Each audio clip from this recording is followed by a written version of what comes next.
Hey everyone, it's me, Stagger. So basically, I was reading on the internet, and apparently you can actually get these game bit screws off with a traditional jewelry screwdriver. Now, this may not be spectacular to most people, but you know, the part of this blog is because I am learning pretty much these things, and I just want to share to you my findings. Now, so that means that I can actually unscrew things off of this game, screw things off of this game, even this game.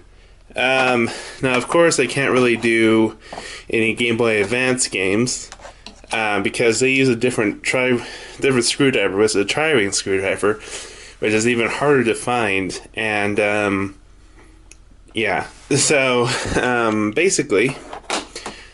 Of course, I can't even do these, because they do a traditional, well, Phillips head screwdriver. But I will eventually get back to this, and maybe even this. But anyway, and then of course, DS and 3DS don't even have any kind of screws at all. So they're going to require a completely different type of method of extracting and reinserting. So, yeah.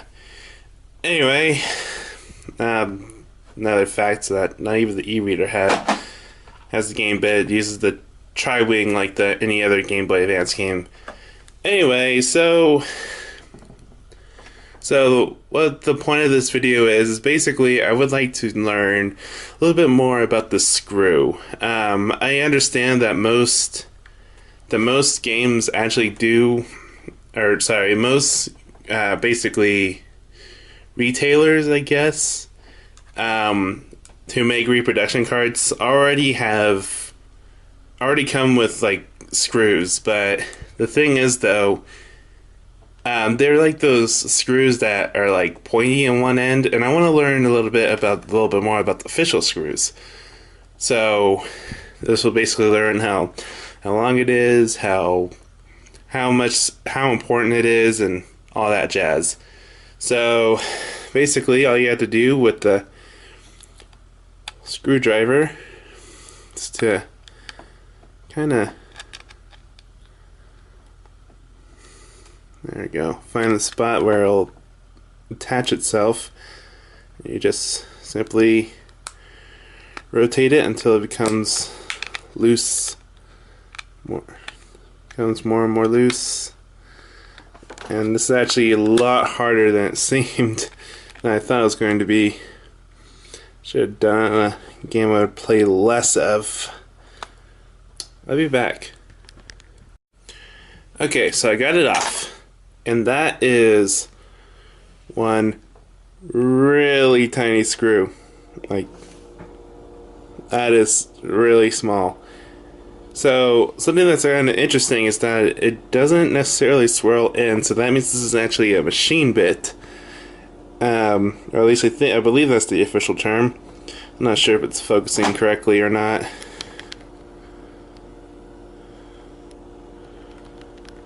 Yeah, that's not working out. And apparently my battery's about to die, but yeah. This is a machine bit, and it's like probably less than 2 centimeters. But yeah, that is really tiny. And this is just for the Game Boy game. And so, if we're to... it refuses to prop open, actually. That's interesting. So, let me do this with a game that I care less about. So, unfortunate to say, this is actually my least valuable game here. And it kind of sucks because it's actually a really good copy of Mario Land. I mean, like, it's really pristine in regards to the sticker quality, and I mean, there is writing on the back, but yeah. But now it's ruined because look at this. Apparently there's actually a repercussion of using a jewelry screwdriver, and that is the fact that it can actually tear out the plastic. So I'm going to be taking this apart again, so that way I can actually take it apart. Okay, so once again, now let's try to pry it open if I can. Wow. I think I figured out why they ditched the screw for the DS. I am really trying as hard as I can to pry this open. I'm going to need a flathead screwdriver or an X-Acto knife to get this open. So, yeah, I guess I'm going to need to get that real fast. Okay, so apparently my only flathead screwdriver has a magnetic end to it, and I don't want to destroy a perfectly good game, so I'm going to be busting out my new X-Acto knife. Even though technically it's what I'm doing right now is breaking open this game, but still, I don't want to magnetize it to the point where it's unusable. So, anyway, got the X-Acto knife, and we're just going to try to get it open at least to a point where we can actually open it.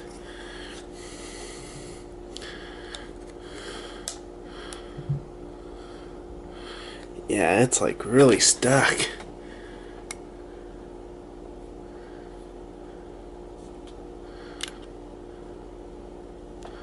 Ah man, now I'm cutting into the plastic. That's bad.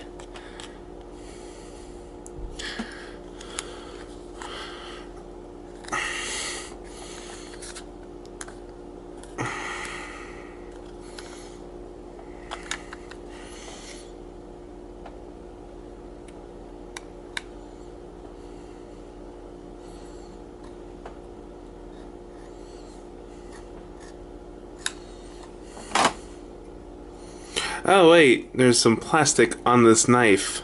I didn't realize that. That might help if I take out the film that was surrounding it. So I was gonna say, this X-Acto knife isn't really that exact. That's what happens.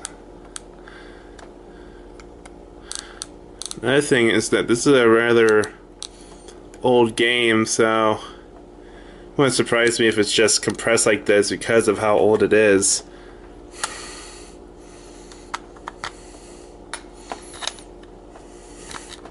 Oh, come on.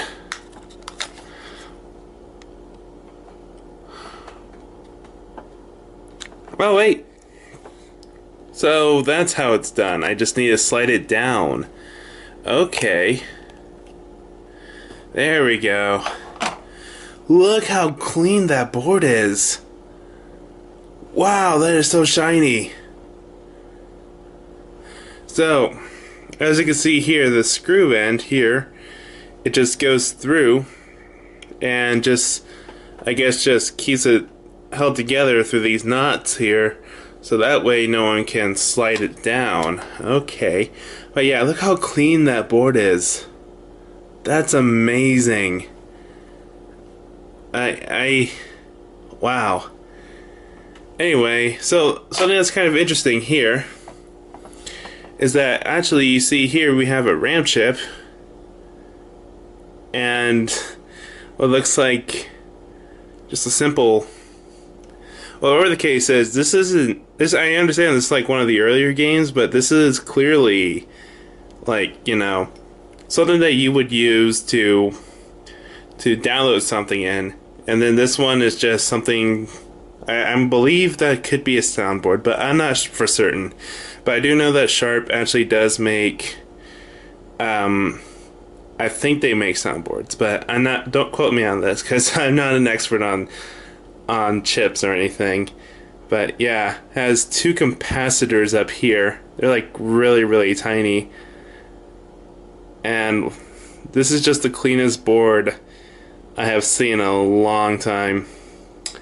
So we're going to be putting it back together. And so, but first let's go ahead and look at the notches here. So yeah, as you can clearly see, these notches here are actually the thing that keeps the board in place, because if I were to rotate it onto its side, you kind of see how it has like little slits right there. But yeah, this is a really thin board, so this X-Acto knife wasn't even cutting it. But yeah. Yeah, that is so pristine. and I ruined it by opening it up. So let's go ahead and put it back in.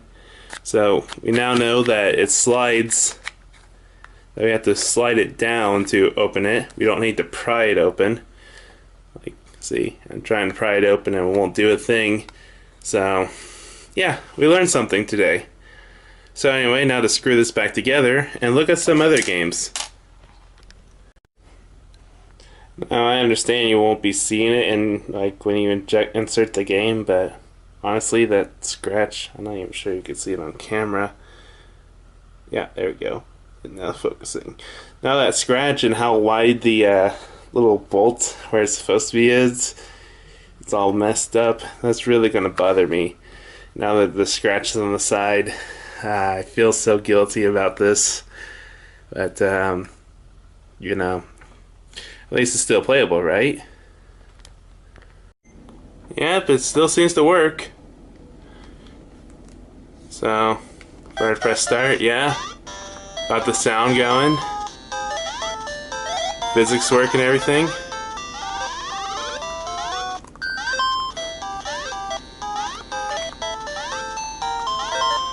I'm watching this through the screen, so yeah, forgive my bad playing.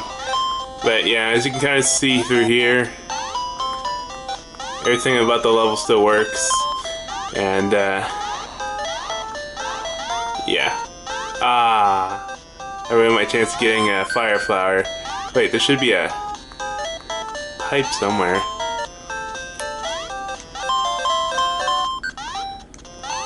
But yeah, the screen doesn't work, and this is actually the whole thing that kind of started the inspiration for this whole series.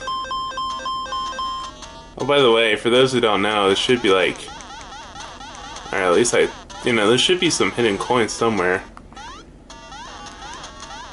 Guess I'm wrong.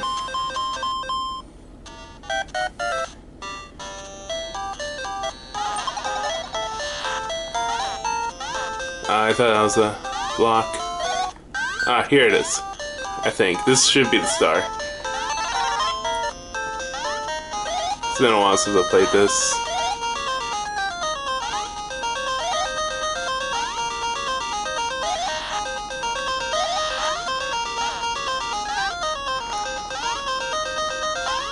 Oh, where am I? There I am. Ah, darn it. Oh, that's fine. No bonus for me. Anyway, that's enough. Let's go ahead and check another game. So for those who are outside the NTSC universe, this is what a game looks like when it, this is what a SNES game looks like. And because I don't have a Super Scope anymore, this game's pretty much useless to me. But, yeah. Anyways, excuse me. Anyway, so, this case is obviously the US version. So it's not like rounded or anything. It's actually square. I don't know why they decided to make it like that. But really, here's the only region locking. Yep, that's it. But just these notches here. But other than that, really, I can actually put in any Famicom game into this cartridge, and Super Famicom game and put in this cartridge. It'll work just fine. Any PAL region games, though, that's another story because it just won't work because of our different formats. Now, this game is actually a little bit dusty, but yeah, it'll work for what we're trying to do here. So there are only 2 screws, which are in each end right here, and I will go ahead and take them off. They're using the same screw as a Game Boy game. And they use this screw quite a lot, even on the SNES and even on the SNES, NES, and Game Boy, classic Game Boy. But eventually they upgraded to the tri-wing screwdriver. But inside I can't really see what's supposed to be in there, but I'm assuming that those are going to be the tri-wing. So anyway, without further ado, I'm going to go ahead and take these out, take these little screws out, see how long they are, and look at the chip because that was really cool. See how to take this apart too. Okay, so I'm actually struggling a little bit to take it off. Now this could just be because of the fact of it being an older game, or maybe it's just, actually no, this is a newer game, but it's also in a more rugged cartridge, and yeah, they probably expected people to kind of unscrew it or whatever, so that way they can play the game outside the region or something along the lines of that, when it's easier just to take the notches out of the SNES.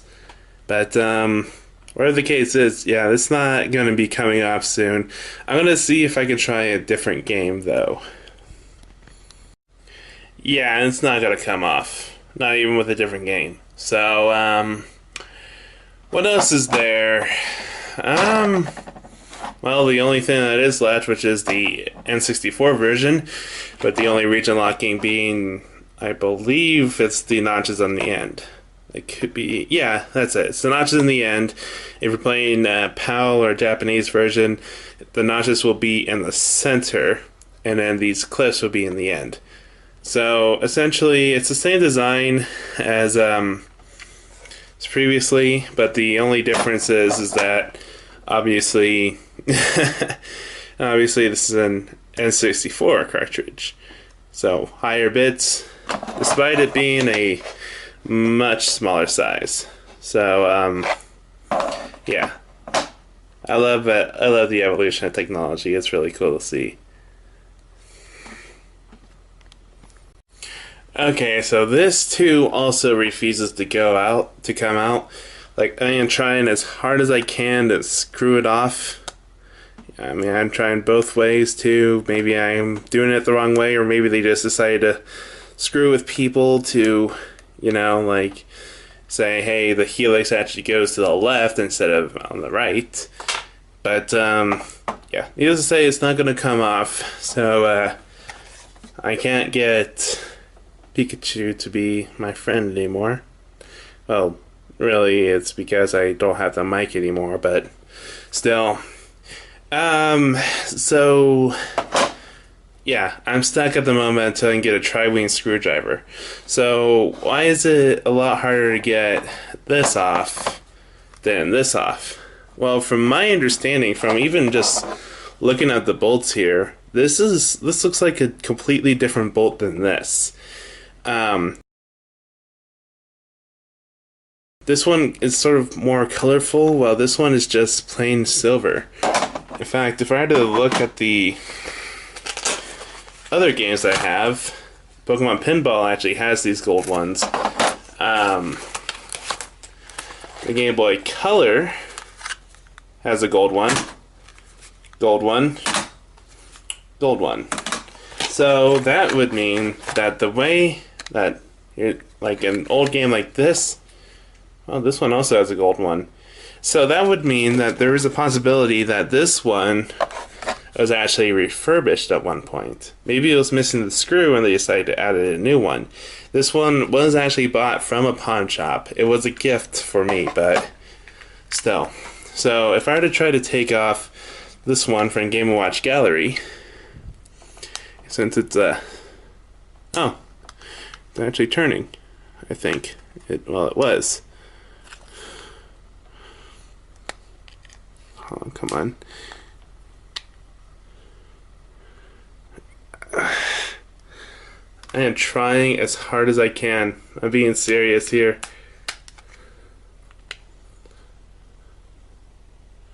Well, yeah, it's not coming off.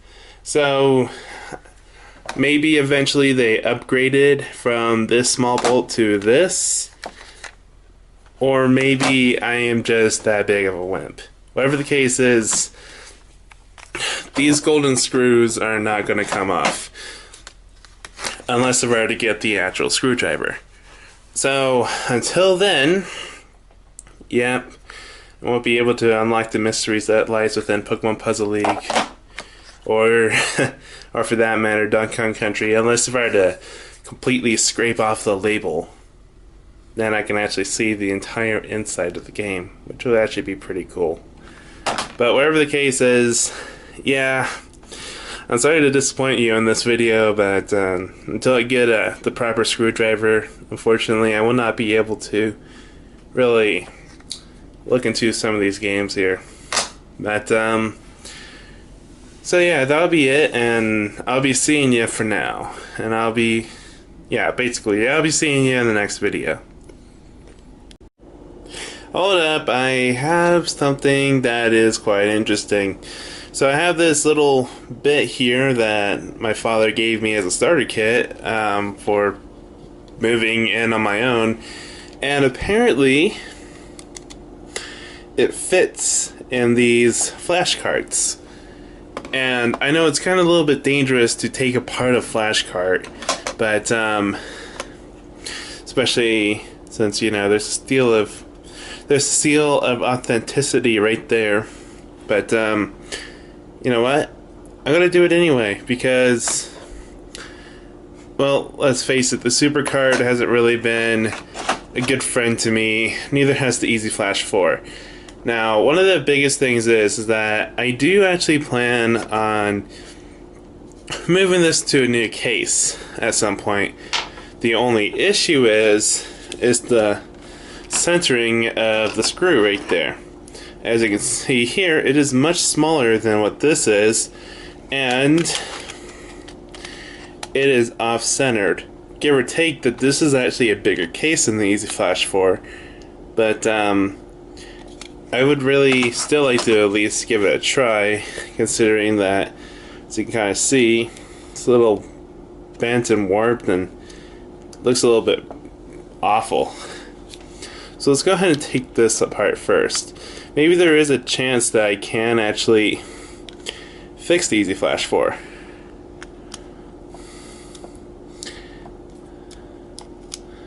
That is if it'll let me unscrew it, which it doesn't seem to want me to.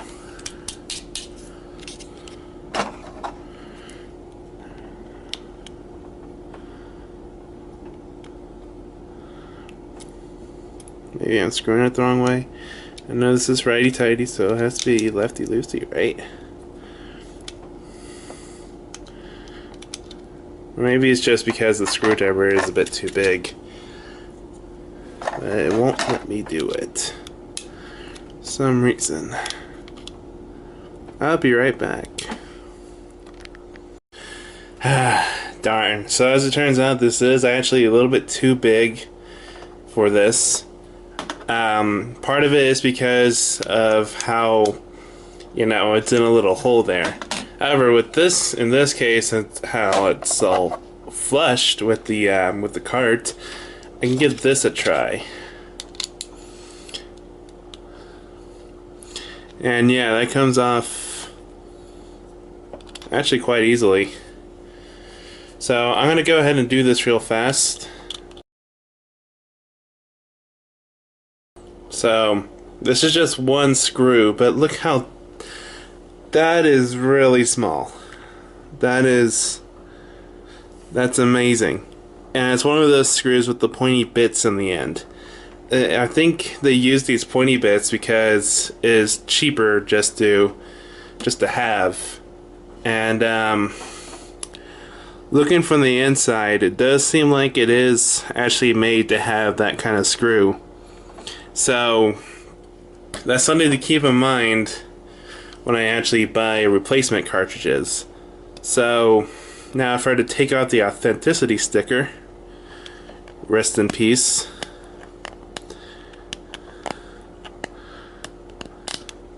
it will reveal the other screw,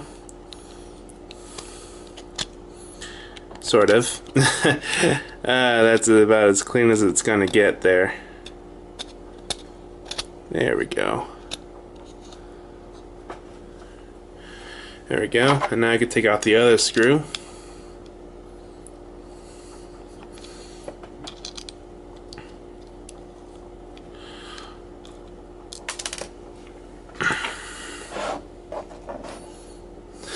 There it is.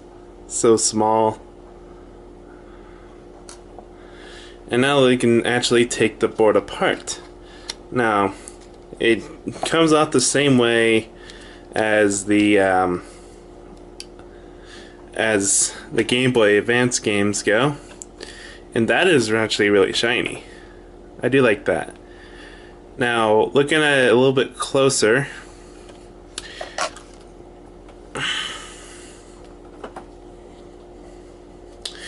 that's what it looks like. And that is actually looks pretty neat. Neat, like from the, I don't know, I think that's really cool. Though I will admit though, the soldering is a little bit awkward. But then again, you know, with a tiny cartridge like this, it's gotta be awkward somehow. Because you gotta see there's a little bit of soldering right there. That's really weird. The capacitor right there looks a little bit broken actually. But I could be wrong about that. And you can see the back, like traditionally, through the purple, transparent purple. Let's go ahead and take out the cart. And that's the chip right there. As you can see here, it doesn't really look all that intriguing until you look at these notches here. These notches are actually supposed to be the reader, the flash. So basically how it works is that you insert the mini SD through here, and these pins will connect to the board, and then when you want to basically run a game, it will go through, it'll be right into this cart right here, and of course the battery is there for saves. And then after, and basically that's all there really is to it. What's on the back here is basically measures to make sure to bypass the security and all that jazz. I'm not 100% certain on that, so don't quote me on that, because once again, I'm not a technician by any means of the word. So, you know, but that's still really interesting. And in fact, they actually kind of custom designed the chip so that way you can actually make the screws go in like they should. And I really find that really interesting, and how they managed to do that, because I understand the circuit board is just a place for wiring, or for wiring hardware, but you know, I still really find that intriguing.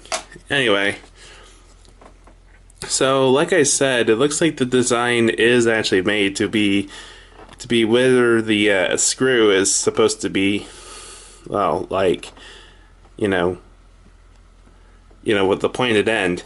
But the thing is, though, as you can look from here, it looks like that you can actually use any kind of screw in there. So, because it wasn't pre-threaded beforehand. So, I'm not sure 100% what that means, but I'm guessing it just means that, you know, as, you know, they made a little hole and then they just thread it through. Simple as that. So, I'll keep that in mind for when I, you know, actually start buying cartridges or empty cases and all that stuff. So now to put it back together.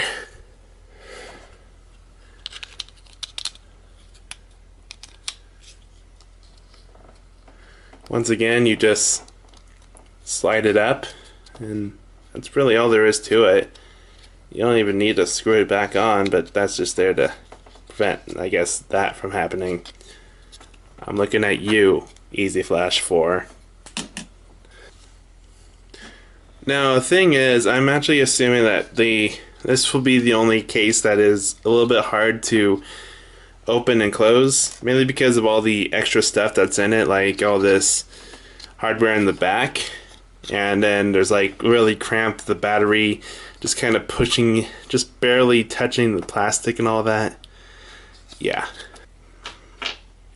So I had to cut it there because of how tiny the screws were. It really required me to be up close, just so that way I can actually properly screw it in. But yeah, this was actually made a little bit better than